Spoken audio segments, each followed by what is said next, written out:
Hello, everyone, and welcome back to Double FM Sports. I'm Ethan Fager, And I'm Jeremy Mizurek. and today we have a very interesting show for you guys. We're just going to give you the lay down right now. First of all, we're going to preview a very important UFC fight, which marks the first sporting event since the virus hit. Then we're going to cover a little bit of news for you guys, take a little break, and then we are going to talk about the best NBA teams through each decade, and finally, we're going to preview the NFL rosters for the AFC North. So this should be a good podcast. We're going to start off with the UFC fight, and obviously, since I don't really know anything about the UFC, I'm going to hand this over to JR. Yeah, so like Ethan said, UFC fight here is pretty big because I'm pretty sure one of, if not the first major sporting event since the shutdown of sports with the coronavirus. So, and not only is it just like a UFC fight, I mean, we're talking some of the best fighters in the game right now, or at least best fighters throughout the years. The main card is Tony Ferguson versus Justin Gaethje, and that's going to be an insanely fun fight to watch tomorrow. I know I'm definitely buying the pay-per-view with my family. We're going to be watching that. I'm personally pulling for Ferguson because I want Ferguson to fight Khabib, and I want Khabib to lose. There's a second card title fight. It's Henry Cejudo versus Dominic Cruz. Again, it should be an insanely great fight. I personally think I'm going to be pulling for Henry Cejudo simply because he is the title holder. Those are the two championship fights. Some other notable ones are Francis Ngannou is fighting. He's a pretty big striker. I definitely am excited to watch him. I'm pretty sure his name is Jeremy Stevens. People might remember him from when Conor McGregor called him out during a press conference. I don't like him too much, so I'm hoping he loses his fight. In the prelims, we got two guys who lost on fight night back when McGregor fought. Cowboy Cerrone is fighting Anthony Pettis. And that's pretty much it for the big fights. I'm definitely excited to see them. It's going to be a good time tomorrow with sports back. I'm definitely going to love it. That's pretty much all I got for the UFC. Yeah. Not too much, but definitely excited. Well, and I think as we go into the news, a lot of sports have already kind of created plans to come back. So that's very exciting.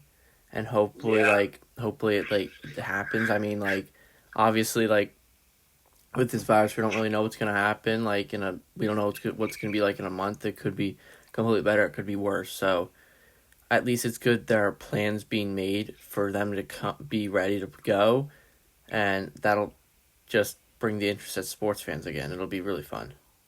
Yeah, it's definitely really exciting to hear a bunch of these, leagues with their plans. I mean, I know LeBron James came out it might have been last night or the night before, or sometime recently. He said that their whole entire NBA is ready to try and do whatever they can to put on games for the fans, whether they're not in the stadium or if they are in the stadium. So I think, Ethan, I'm speaking for both of us here when I say we're both pretty excited to at least be watching some stuff on TV that's not the occasional, game from 15 years ago. Yeah, because that's all ESPN's been airing right now. It's just, classic games. I mean, I don't got a problem They're with that, interesting, I yeah. do like watching some of the classics, but it's just when you watch when you watch a game and you see it on TV 5 other times, it's just you kind of get bored. You kind of just want new stuff, but you don't know what happens. Yeah, well, and I think how they might have to do it is they're going to have to play in states that are already reopened. Yeah. I know I heard that they Florida. were talking about getting a hotel for the NBA that has a big, that has a theater room almost, and turned the huge theater, a luxury hotel.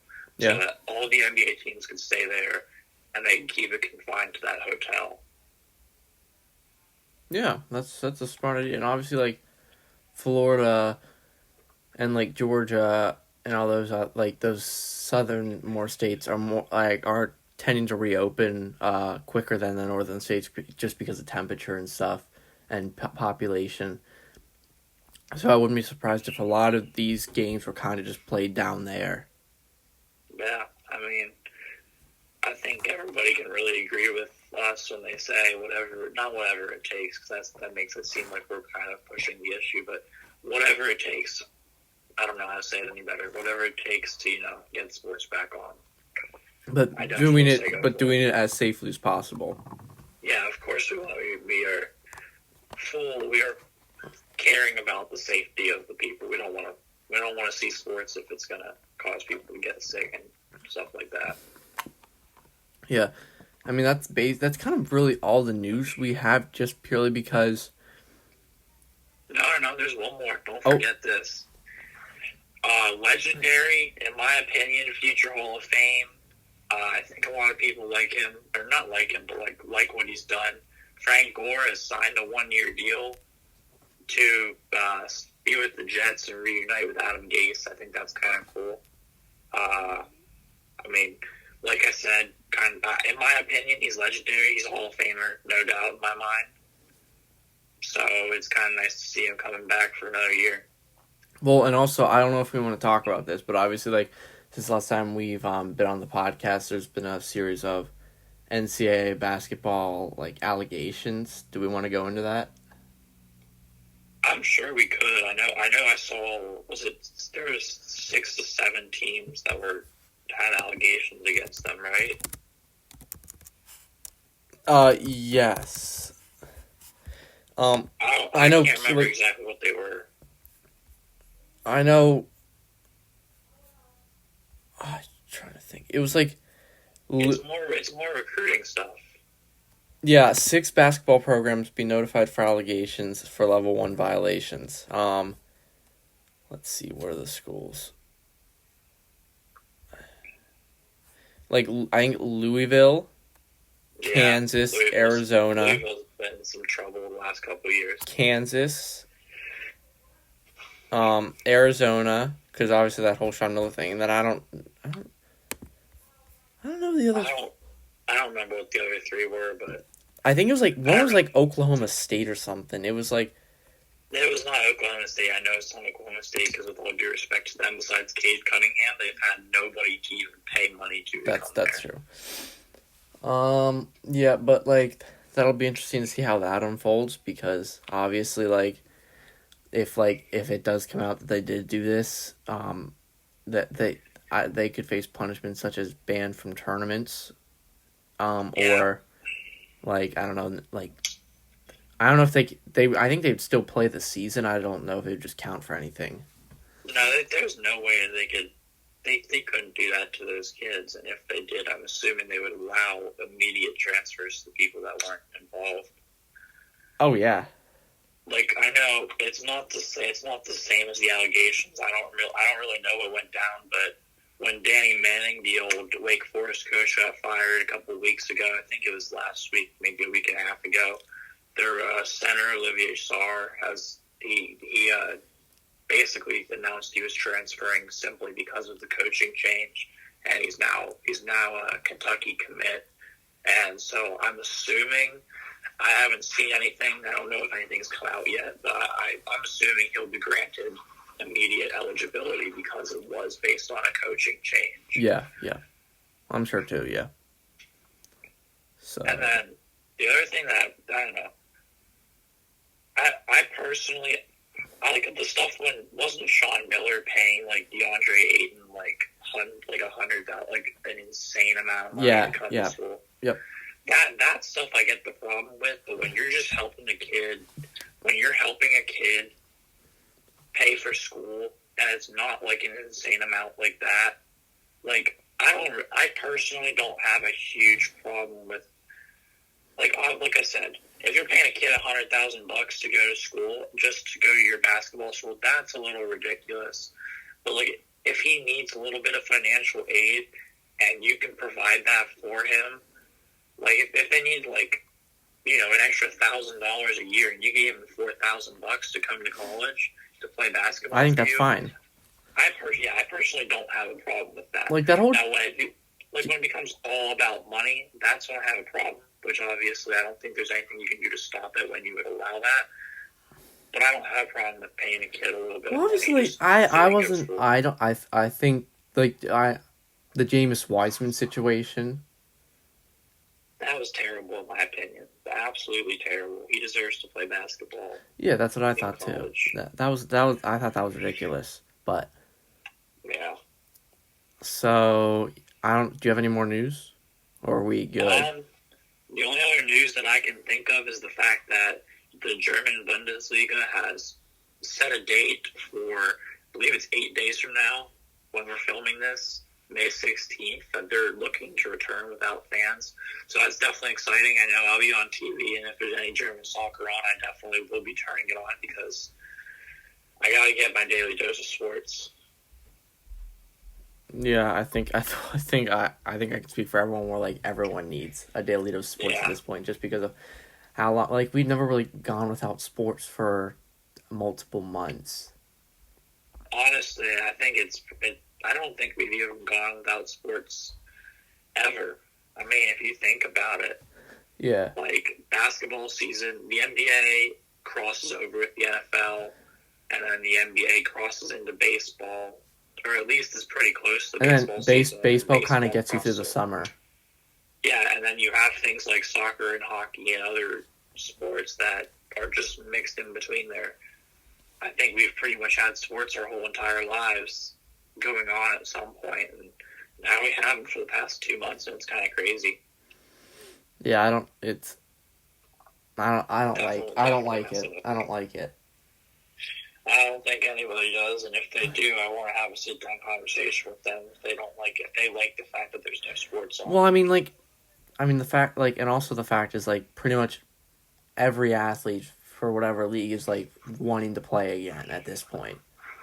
Yeah, Like they want to be back like on wherever they're playing. So it's like I understand like I want to get to come back as soon as possible, but then again we have to worry about the safety and stuff. So we got to make sure safety is top priority. So if we can yeah, do it a safe way, I'm all for it. But obviously, if we can't do it in a safe way, I'm not necessarily sure. I think we can wait a little while longer.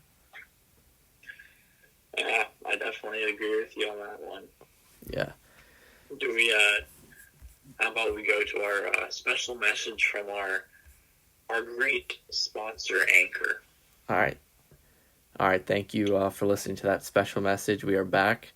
And like we said at the beginning, we're going to be going over the best NBA teams of the past like 5 to 6 decades from the 1960s all the way up to the 2010s. So let's get into it, starting with the 1960s. And obviously, this one really is not that hard of a decision. Really isn't. This team won the finals in that decade 9 of the 10 years, and that team for me is the Boston Celtics. Yeah, I think that's pretty obvious when you got a guy like Bill Russell, who is arguably one of the greatest centers of all time. He's, the winningest athlete in NBA history when it comes to team championships. I mean, they won the title. I know it's not just a decade, but I'm pretty sure it's 11 times. Yeah. I mean, that's insanely impressive, and I'm not knocking the fact that there's the Knicks. Like, the Knicks not the Knicks, the Lakers, my bad. The Lakers had a pretty good team with Jerry West and Elgin Baylor, but I don't think it compares to the stacked team of the Celtics back in the 60s. Yeah. So moving on to the 1970s. This is actually a tough decision. There are plenty of teams. There were only two multiple title winners during the 1970s, and that was the Knicks and the Celtics. However, the Washington Bullets reached the finals 4 times, but only won the NBA Finals once. For me, it's probably between the Knicks and the Celtics, or maybe the Bullets, because they did reach the finals 4 times, but they only won once. I don't know. I'm personally looking off of 2K's all-time rosters, so maybe I'm like missing things for whatever reason, but I'm looking here and I'm seeing two teams from the early 70s, the 70-71 Bucks and the 70-71 Lakers. And although it's just 1 year of a team, I mean, like, that Bucks team was Kareem Abdul-Jabbar with Oscar Robinson, two of the greatest players to ever play the game. And same with the Lakers, it was Wilt Chamberlain with Jerry West, and Elgin Baylor was on that team. If I had to go by like a year, I think I would pick the Milwaukee Bucks simply because, in my opinion, Oscar Robertson and Kareem Abdul-Jabbar are like top 15 players all time, both. But I mean, I would like to say my Bullets back in the day before they were the Wizards when they won their only championship. But I mean, like you said, the Knicks and the Celtics are both. That was their heyday before, or at least the Knicks fell off to what we know now. Oh, and that's not good at all. No. Like, the Knicks are, I don't want to kind of be mean, but like the Knicks aren't necessarily, they're considered the Joker on the NBA at this point. Oh, for sure. There's nothing mean about that. Even Knicks fans, I'm sure, has accepted that. Stephen A. Smith knows it. Yeah, I'm definitely sure he does. All right, moving on to the 80s. Obviously, this was a pretty heavy, like, this is where the Boston-LA rivalry really came to light, in my opinion. Yeah. However, I'm going to give my edge slightly to the Lakers, purely because they made the finals 8 times during the 80s and won 5 of the visits. Boston, although, did win. They made the final 5 times, but they only won it 3 times. So, I'm going to give it to the Lakers here. I mean, I'm looking, I see the start of the Bulls, but it's not the Bulls we know from the 90s, so I think that's probably one of the better teams in the 80s, but, I mean, you're talking Larry Bird's Celtics versus Magic Johnson's Lakers. I do notice that the 88, how many 8s did I just say? The 88 to 89 Bulls, the Pistons. Jeez, if I could speak. That was the start of the bad boy Pistons. I mean, you got guys like Isaiah Thomas, Joe Dumars, Dennis Rodman, Bill Laimbeer on that team at that point. But I think that's me just liking the fact of how they played rather than how good they were. I think I'm going to give the edge to Magic Johnson and his Lakers as well. Don't get me wrong, the Celtics are very, very good. But when you got guys like Magic Johnson and Kareem Abdul-Jabbar, along with guys like James Worthy, who were, good role players on that team, I think they have the edge just a little bit. Yeah.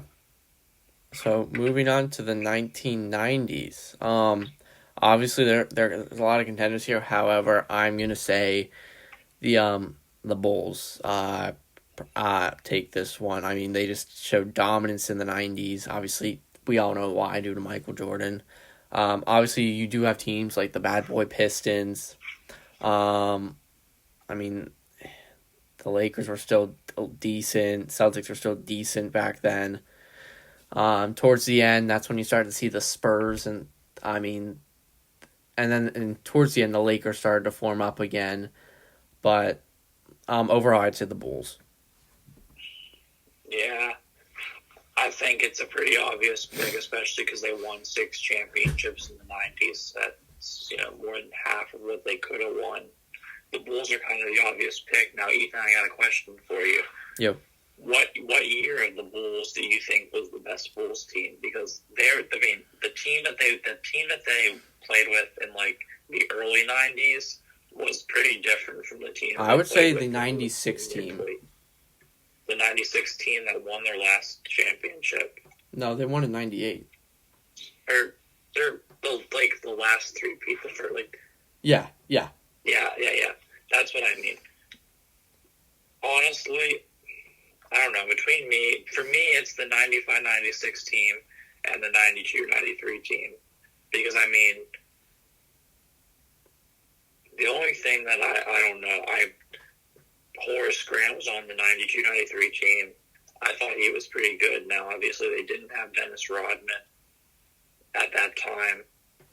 So I think I'll give the edge to the 95-96 team because Dennis Rodman, in my opinion, is one of, if not the best rebounder ever, pretty much. Yeah. Yeah, I totally give it to I that's why I said the 96 Bulls. So. Yeah. Moving on to the 2000s. I would honestly probably say I'd say the Lakers because again they won cause they made 3 finals appearances from 2008 to 2010 and also back-to-back titles in 2001 and 2002. I mean, obviously, again, there are some decent teams here, but I think the Lakers slightly were above everyone else. Yeah, I'm looking through the teams right now, and I mean, I don't really see anybody that's.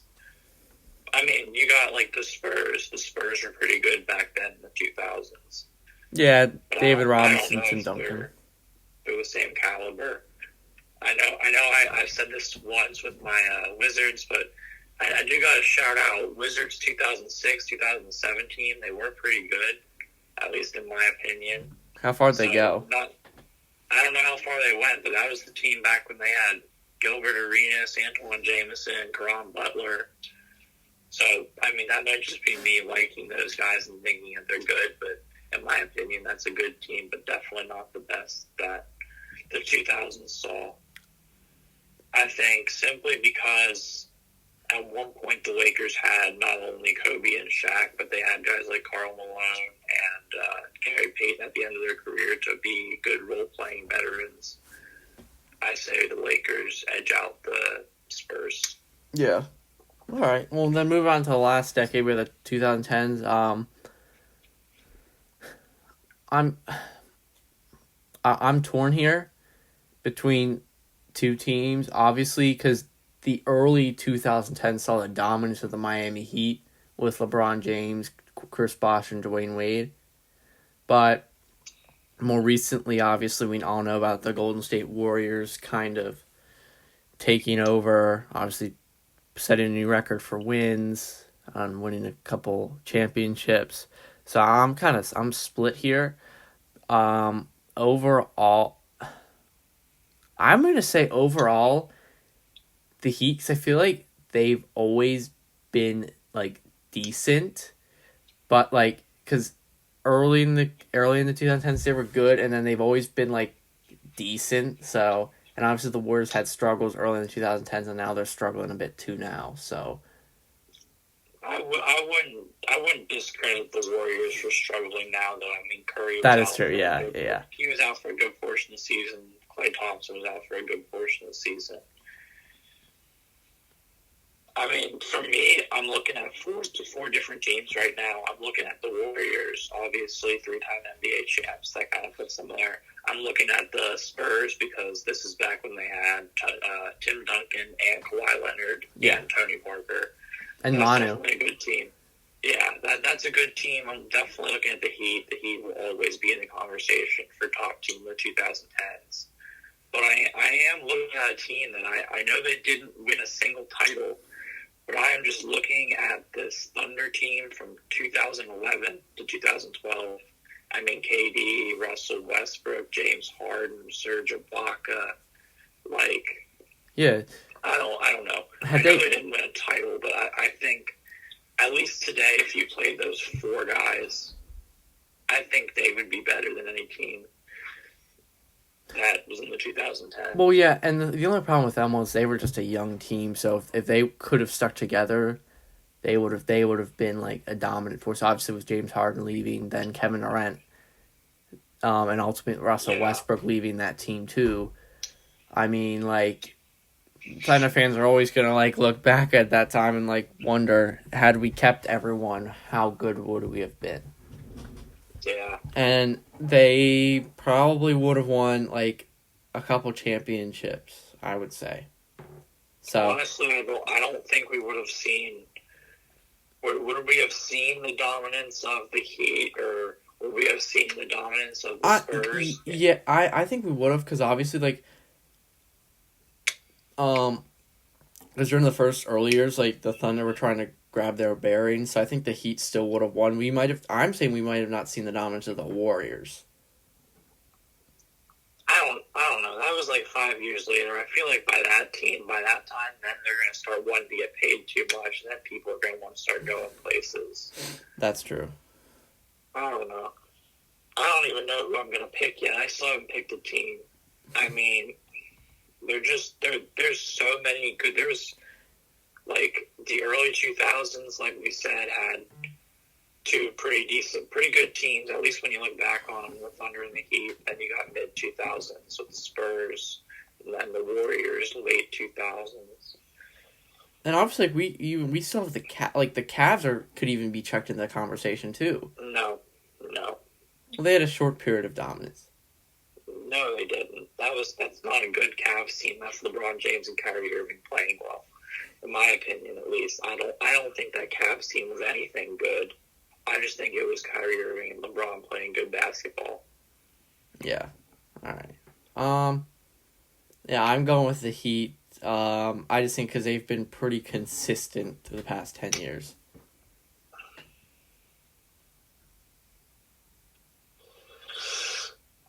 I'm going to go with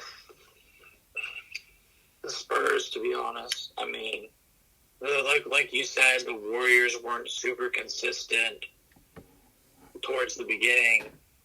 I mean, the Thunder had their moments, but they never were like a title contender. The Spurs and the Heat obviously won championships in 2010.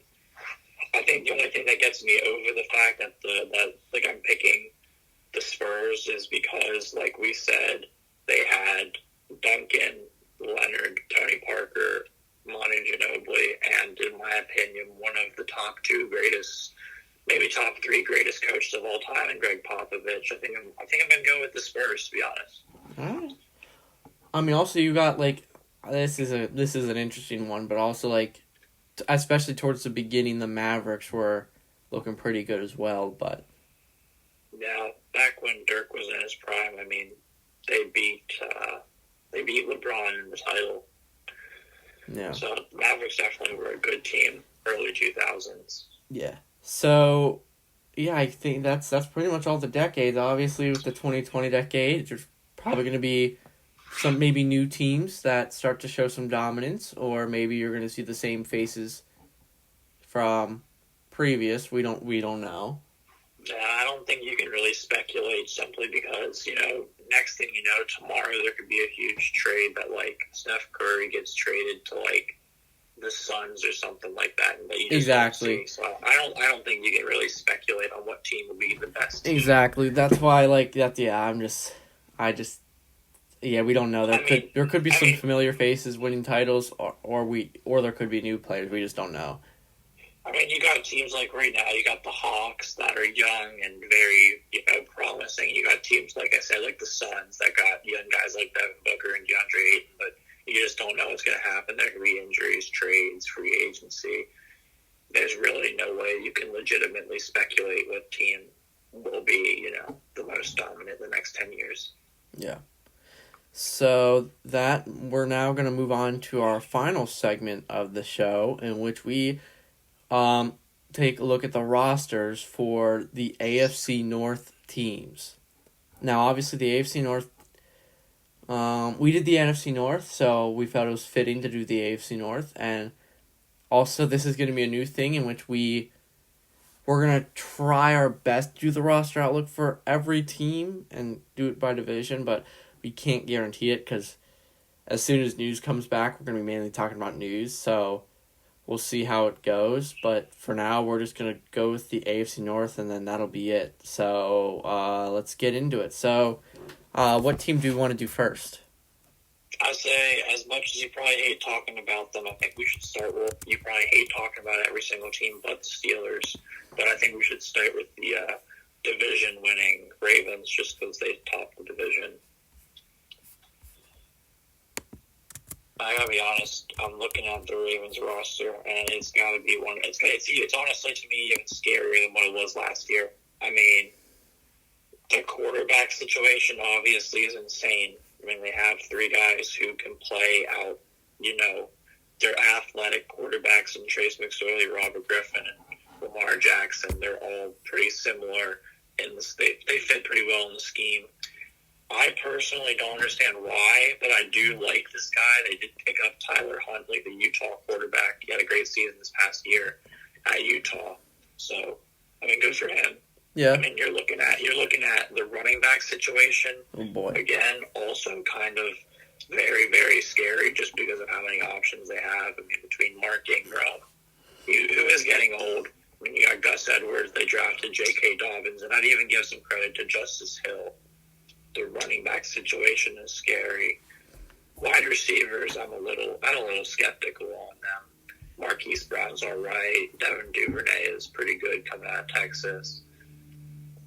I gotta be honest. I know people probably don't know him, but they drafted James Prochet out of SMU. I'm pretty sure he's like 5th or 6th round.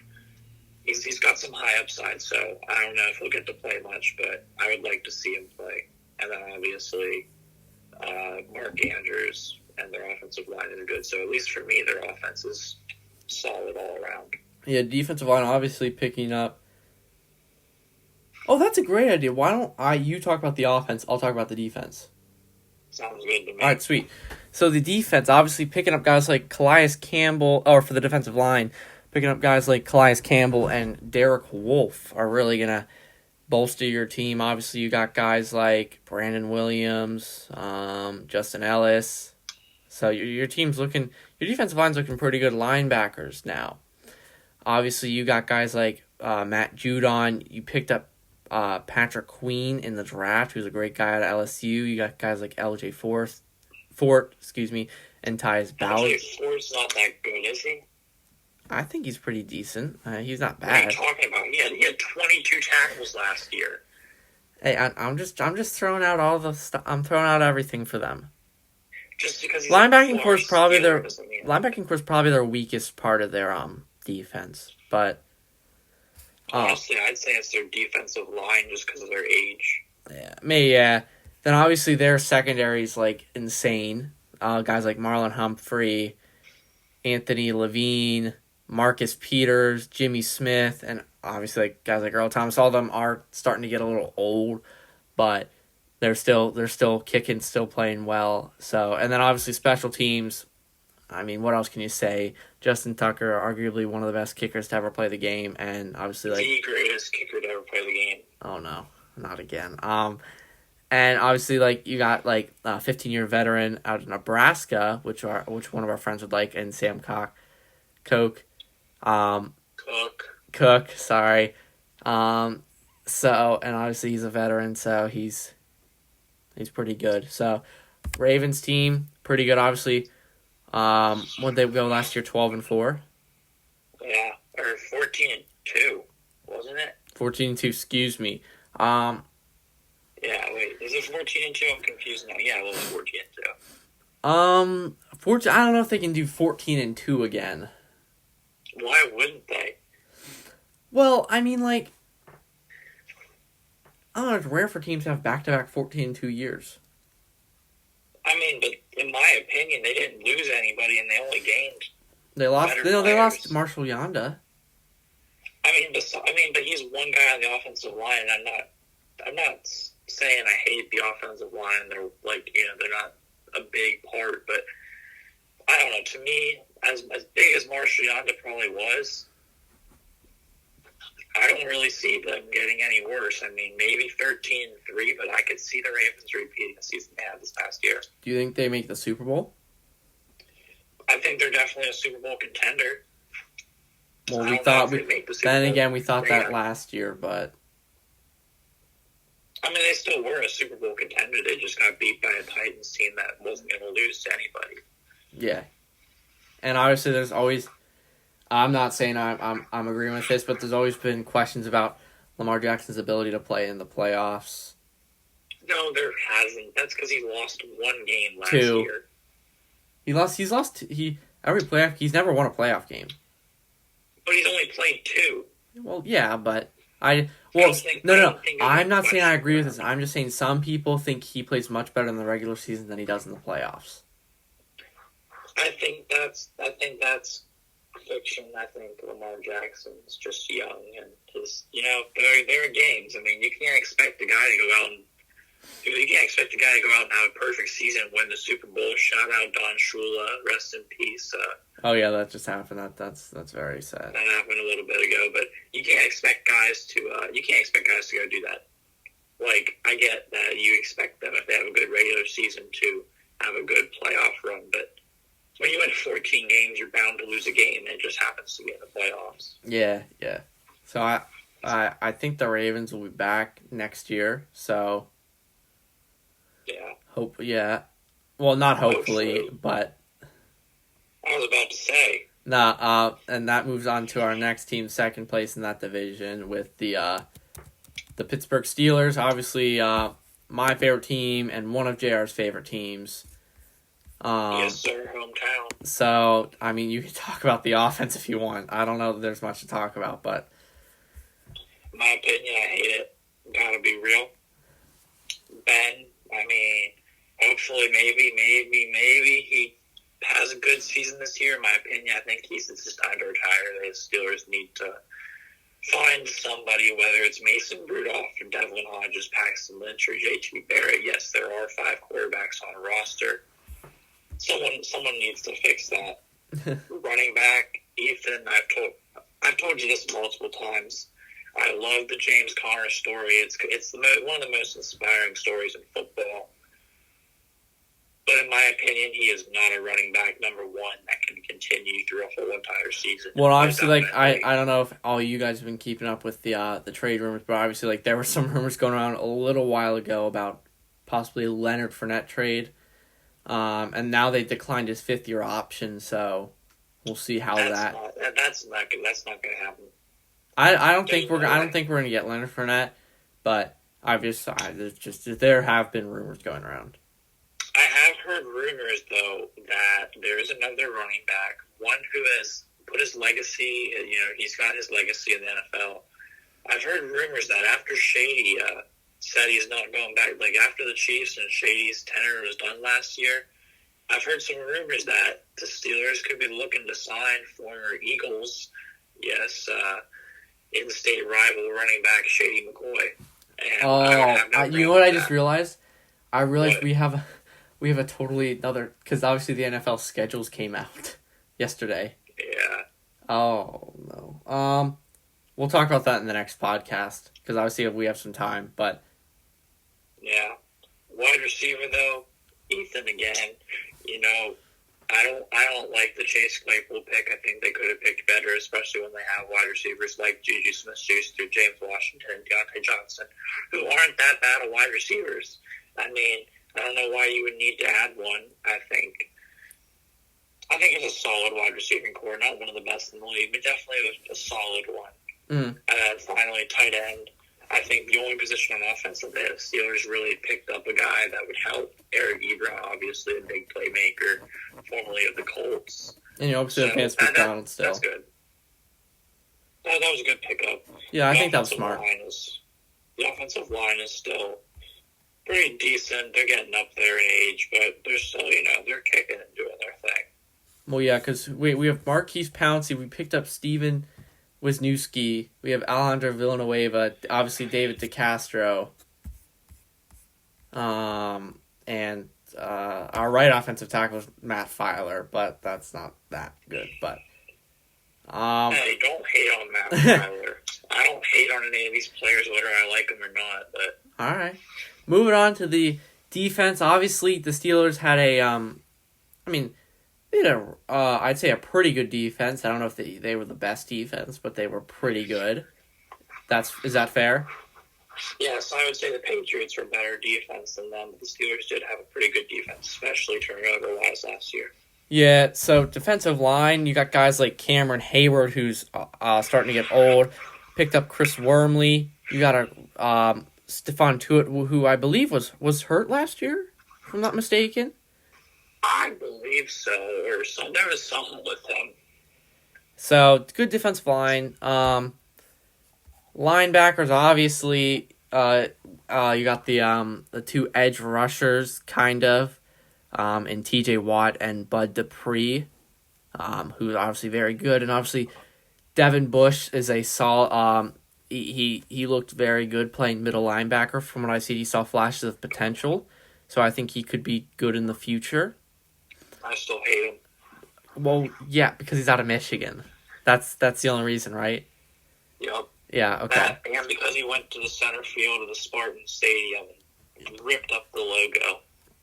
Classless. The only problem is we don't really have that second middle linebacker. Obviously, with Ryan Shazier getting hurt a couple of years ago. Vince Williams has tried to cover that hole, but obviously, Ryan Shazier was arguably one of the better middle linebackers in the league, so that's going to be pretty tough to do. So, and moving on to the secondary, obviously, again, the secondary's kind of old. You got solid guys such as Joe Hayden, Steve Nelson, Mike Hilton. Then your safeties are actually looking pretty young with Terrell Edmonds and Minka Fitzpatrick. So secondaries, again, I think this has been a theme with the Steelers defense. They're starting to get old, but they're still good for right now. And then obviously special teams, we're looking at Jordan Berry and Chris Boswell, two, I'd say, middle of the ground punters and kickers in the league. So Steelers 8-8. Probably not going to have the best season we've ever seen. I'm seeing maybe 9-7. Fair enough. I definitely say the Steelers are above or at 500 team. And obviously, with the addition of the seventh playoff team, they could maybe slide in as the number 7 seed, but who knows? I can see it. Yeah. And then obviously moving on to one of the most hyped up teams last year, but did not live up to the potential. The Cleveland Browns. Personally, since we are looking at this on paper, the Browns should be one of the best teams there are. Yeah. And because we don't have anything else really to go against that, I'm going to say the Browns are maybe going to gel together this season and put together a really good season. Baker Mayfield had a bad season last year, and people hate on him because of it. But it's just one season to be he just threw too many interceptions. And my only problem with that is, I feel like that's what everyone was saying last year, and then this happened. What do you mean, though? Everyone was saying the Browns were going to win the Super Bowl. I know, you were on the Browns hype train. Well, that's because there's legitimate hype. Well, I wasn't, and I was right. You weren't because you're a Steelers fan. That's not the reason. I just didn't think. I've said it millions of times. The Browns have had good teams before, but then again, they're the Browns. They always find a way to mess it up. But that's your Steelers bias because, you don't like watching the Browns succeed. But, look at this. When you have Baker Mayfield, a former Heisman winner at quarterback, you got Nick Chubb and Kareem Hunt at running back. You got arguably one of the best wide receiving cores in Jarvis Landry and Odell. And your tight ends are Austin Hooper and David Njoku, and the offensive line is looking insanely good with guys like Jedrick Wills, Jack Conklin, what's his name? Oh, he retired. Joel Bitonio. That is a insanely good offense. Nick Chubb had a great year, and the only reason I think Odell and Jarvis didn't have as great of a season as they could have is because Baker had a bad season. And I think Baker's going to bounce back. He's only 25. He's been in the NFL for 3 years? That's it. I think he bounces back. I think this offense has an insane year this year. I could see it, but then again, back to when you said he was a Heisman winning quarterback, you know who else was a Heisman winning quarterback that played for the Browns? Okay, well, Heisman's can play good and bad. I just think he's proven himself to be a better quarterback than what he was last year. All right. Well, obviously, if they do have another bad year this year, that could be Baker Mayfield out, maybe. but I doubt it. I don't think so personally. do you I think? don't know. I don't see them doing that to him. I mean, Yeah. All right. yeah, Well, I don't. the defensive line, again looks pretty decent. Obviously, like Miles Garrett returning from his suspension. Larry Ogunjobi, who had a pretty good year last year. They picked up Adrian Claiborne, Olivier Vernon, Sheldon Richardson. So the defensive line's looking pretty good. Linebackers, linebacking core is a little on the weaker side. Yeah, the only person I think they lost linebacker wise was one of their better guys in Christian Kirksey, and Joe they did Schobert. lose Joe Schobert too. Yeah. They only yeah, have 5 linebackers listed on their roster, and the oldest one has played 5 years. So What if do they, you mean there's only 5? I see 1, 2, 3, 4, 5, 6, 7, 8, 9. I only have 5. I see 9. Who's on there? Solomon Ajayi, Tay Davis, B.J. Goodson, Jermaine Grace, Willie Harvey, Montrell Meander, Jacob Phillips, Sione Taki, And Mac Wilson. I don't have some of those guys on here, but I guess maybe they do play. I don't know. It's on ESPN, so. All right. Then on the secondary's looking okay. You got young guys like Greedy Williams and Denzel Ward. Okay, what are you talking about? Okay. Okay, they're good. Yes, they're good. You got 2 of the greatest young cornerbacks in the league, in my opinion, Denzel Ward and Greedy Williams. You pick up Grant Delpit and you have Andrew Sendejo and Carl Joseph. You gotta be kidding me, Ethan. You're gonna give them just a good grade on that? Obviously, punters and kickers. I mean, Austin Seibert's not the best kicker we've seen. He's 23 though. Give him some credit. You're just hating on the Browns. You're just loving the Browns. Well, I'm recognizing talent where talent is. Yes, but everyone recognized talent where talent is last year, and look what happened. They had a bad season. It's one season. They almost made the playoffs the year before. The Steelers had a better season with Devlin Hodges than the Browns did. Okay, like I said, one bad season. You can't be judging teams off of one season. Well, exactly. That's why you can't judge the Ravens based on one season. Well, yeah, but it's still the same team that we thought it was last year. You know what I found interesting about the Ravens? They nearly had as many rushing yards as passing yards per game. Like, they were, nearly last in passing yards per game and first in rushing yards. Huh. Interesting. Yeah, they had 209 passing yards a game and 206 rushing yards a game. So what happens when you get athletic quarterbacks? My only fear for Lamar Jackson is that he's going to get hurt. I don't think Lamar Jackson will get hurt. I mean, I know we've seen it with guys. I don't think. I mean, I know there's obviously some concern, but I feel like Lamar Jackson. I feel like he's seen what's happened, and he'll play smarter than when we saw this generational scrambling quarterback come into the game. Yeah. All right. So moving on to the last team, who finished last in the AFC North last year, we have the Cincinnati Bengals. Obviously, as many of you probably do know, they got rid of Andy Dalton, who's now playing for the Cowboys. Obviously, their quarterback is going to be Joe Burrow, who Heisman winner. Excited to see how he plays. Running backs, your running back core is solid. You're doing the offense. Go ahead. I'm sorry. First off, Joe Burrow, greatest college quarterback of all time. Stats, look at the stats. If you don't believe me, I mean, insane. Joe Burrow, huge upside. I'm excited to see him play in the AFC North next year. You said that the running back core is solid. Yeah. Joe Mixon was one of the best running backs in the league last year on the Bengals. Joe Mixon is better than solid. And Giovanni Bernard has not had a great season the last couple of years, but he was He was a good running back at one point, so I mean, at least a veteran presence there. The wide receiving core, honestly, it looks kind of scary, not going to lie. Tyler Boyd, T. Higgins, and A.J. Green. A.J. Green's getting a little bit up there in age, but I don't think that's a worry. You're missing a wide receiver. Who? John Ross. John Ross is fast, and that's about it. Yeah, but he's a good deep threat. No, he's not. Just because you can run fast doesn't make you a good deep threat. I like him, but... You like him because he broke the 40. Well...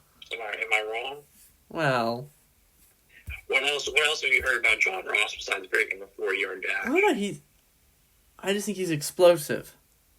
He's explosive off the line of scrimmage, that's about it. Yeah.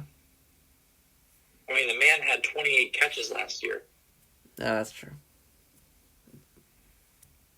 I mean, besides that, tight end, Tyler Eifert's gone, so there's a little bit of a hole there, but you got some solid guys at least. I don't think anyone's special, but, I mean, not bad. I don't even know who played for them last year that much. Yeah. I'm trying to find out. I don't really see a tight end that played that much that's still on the roster. So that's a little bit worrying. The offensive line is solid, not bad, definitely not great. All right. But, moving on. The offense is good, in my opinion. Yeah. It's a good... The defense, obviously, defensive line, Geno Atkins, Carlos Dunlap, Carl Lawson, DJ Reader.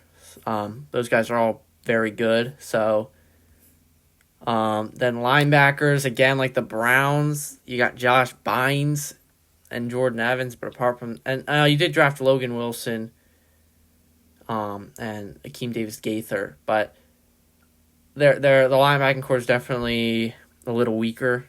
But then move on to the secondary, you got, again, a little weaker. You got like Mackenzie Alexander, Sean Williams, William Jackson. So again, secondaries. Yeah, the secondary is a little weak too, but I don't know. I like the secondary, not gonna lie. And then you got like Kevin Huber as a punter and Randy Bullock as a kicker. Both almost 10-year veterans, so obviously very solid players. So, we forgot to say like what record the Browns and the Bengals were going to go this year. Bengals, I would say, go 7-9. Bengals, I say go 6-10. I don't think they're gonna like make the huge switch and like maybe have a winning record in 1 year with Joe Burrow's quarterback. I definitely think that will probably happen. I just don't think it'll be his rookie year. Yeah, I'm the same way. The Browns, though, I legitimately, Ethan, I know you hate this because you just don't want to believe the fact that Browns team on paper is one of the best teams in the NFL, but the Browns I can legitimately see going like 10-6. Yeah, I think there's a possibility there could be 3 AFC North teams in the playoffs, possibly. Yeah, I can see that. Honestly, there could be 4, but the Bengals would have to pick themselves up. Can there be 4? With the new wild card, you get the division winner, and the AFC North could take the 4. Now, I don't know if that. No, I thought there's only 3. There's only 3 wild cards. Oh. Yeah, there's 3 wild cards. Oh, so yeah, it could happen. That would be insane if the whole AFC North made it. Now that I'm thinking about it, based on conference schedule, I don't know if that. I think maybe 3. I don't think all 4 can make it. I think maybe 3 can. Yeah. Yeah, I'm thinking the Bengals are for this year. The Bengals are probably going to be the team that doesn't make it. Just because Joe Burrow's young still and he's going to be trying to find his ground. But obviously, like in the next couple of years, the Bengals they could move it up, and obviously the Steelers getting older, they're probably going to be keeping on the decline. So, yeah, I think in a couple of years, the Steelers could be the worst team in the AFC North. As sad as that is, I'm accepting the fact that they probably are going to be the worst team in the AFC North. I'm not going to fight you on that. Yeah, I just yeah I don't I yeah I think they're gonna be the worst in a couple years unless they somehow like find another diamond in the rough in terms of a quarterback. But obviously, then again, like we Tank for always say, in Chuba. the next couple years, we don't know how anything's gonna be with injuries and free agency and stuff. So we'll see. Yeah. But the AFC North, apart from the Steelers, is all young and talented, and the teams of the future. So Yeah, the Steelers just kind of riding. So now the defense is decently young, but the defense will still kick for another 5-6 years, but the offense. Well, no, the offense, the wide receivers are young. yeah, but It's our quarterback. I feel like the problem is, although the offense is somewhat young, like the wide receiver and running back, O core, I don't line. think they're solid. O line's old. That's the problem. Yeah. So, I think that wraps it up. Yeah, I don't got anything else. I don't really have anything else for today's podcast. We hope you enjoyed watching. We're gonna try to get some listening. Sorry. We're hoping to maybe get some more special guests on here. Yeah, I think this was this our first ever episode with two people? No, Sure no, because whenever you had brain besides, surgery, besides surgery, like this is the first ever episode that we could help not having two people. yeah, Like, we couldn't do anything about having two people before. yeah, and obviously, like, with Todd taking his hiatus right now, we hope to have him back soon. But yeah, for now it could be just us, or maybe our next podcaster could be like we could maybe get Carson or Jordan back again. But we'll see how it goes. We hope you enjoy it being us two, just us two. But if you don't, let us know, and we'll try to get other people on. But yeah, I think that's all I have. I'm trying to think. Obviously, we'll talk about the NFL schedules next podcast. Yeah, I'm just looking through sports updates. I'm trying to make sure I didn't miss anything, but I don't think I did. Yeah, I honestly think that's pretty much it. All right. Well, thank you for listening to us. We hope you had a good time. And so signing off for Double FM Sports, I'm Ethan Fager. I'm Jeremy Zerang. And we'll see you next time.